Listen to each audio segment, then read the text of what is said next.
Let's speak to the relevant union leader. Mick Whelan is General Secretary of the Train Drivers Union, ASLEF, who joins me now. I'm not sure, but I think it's something like 7 strikes or something over the last 6 or so months. Has any progress been made in that period of time, Mr. Whelan? Good morning to you. Good morning. No, you know the background, Nick. We haven't had a pay rise for 4 years.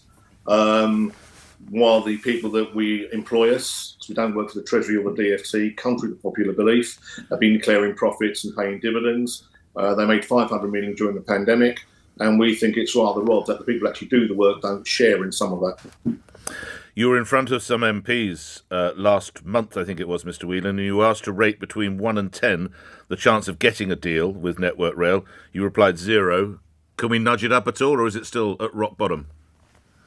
We go back into talks on Tuesday. There was an act of bad faith that drove that comment that happened the week before, where somebody put out this massive protocol that ripped up every national local agreement that ever been achieved in the last 140 years outside of the talks and outside of the framework that we had agreed, and the communication protocols that we'd agreed, which was, like I say, a total act of bad faith.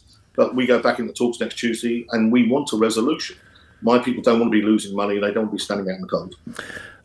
Earlier this week, I don't need to tell you, more than 500,000 people withdrew their labour in a sort of coordinated day of action. Paul Novak from the TUC was with me that day, and I asked him about the level of coordination. He told me Mary, as in Mary Bowstead, doesn't get on the phone to Mick, you, to say let's strike on the same day. Are my listeners to believe there's no coordination between the various unions involved, Mr. Whelan? Not directly. I mean, we're all under the umbrella union of the TUC, but also there's that many people currently vocationally, industrially balloting or have the right to strike. If it had been coordinated, I think there'd been more than 500,000. There might have been 1 million, maybe 2. You're also, of course, chair of Labour Unions, the group of unions affiliated to the Labour Party. How many times have you spoken with Labour Sir Keir Starmer during this industrial action? We don't. He has no role in what we do, our strategy, our politics, or our tactics. The people we talk to are the people that we represent, the 21,000 train drivers in the United Kingdom. We saw enormous profits from an oil company, Shell, yesterday. It was Esso the day before. One of your fellow unions, Unite, has called for a windfall tax on profits there, and possibly even from financial institutions. Where are you on that, Mr. Whelan? I've been calling for a Robin Hood tax for years. I've also been calling for windfall tax. It's quite simple. That, if we look at current inflation, if nobody's getting a pay rise, it's not being driven by wages. It might be in the future. So the top 350 FTSE companies, their profitability went up by 73%.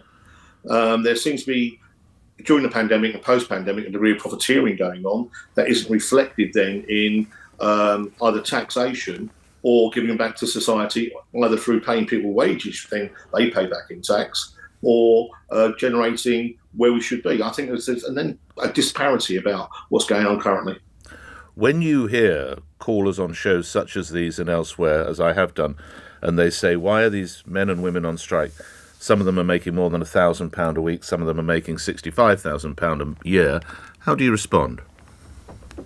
Well, it was only 3 prime ministers ago, which in our terms these days wasn't that long ago, when we were talking about high-skilled, high wages. So, I don't enter into the idea of a race to the bottom. This is what we were earning 4 years ago. I would like everybody to have what we have.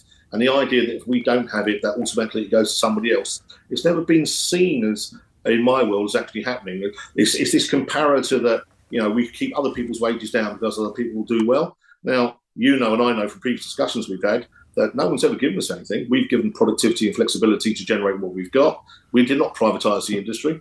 We fought against it. But there's no reason we should suffer now because of a change of view of the government. And I keep making the point that we work for private companies that are declaring profits and paying dividends to their shareholders, but they're not paying the people that work for them. Financially, how much longer do you think your colleagues will be able to strike, to go on picket lines rather than earning a day's pay? I think we're in this for the long haul. I mean, how long's a piece of string? So if we don't get a pay rise for 4 years, will it be 5? Will it be 6? Will it be 7? Would it be stupid to stop this now, then restart it at some time in the future because you lose any impetus that you gained? But also, if I look around the UK at the moment, it's the civil service, it's local government, it's the fire brigade, it's the NHS, it's the post, it's the POA, it's the lecturers, it's the teachers. This isn't just a rail problem. The government's got a problem everywhere with the cost of living crisis, and at some time it's got to step and say what we're going to do about it.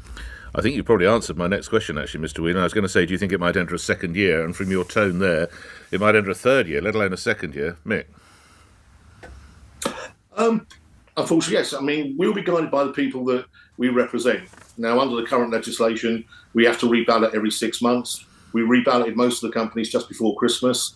We were previously getting 92 to 99% in favour of strike action.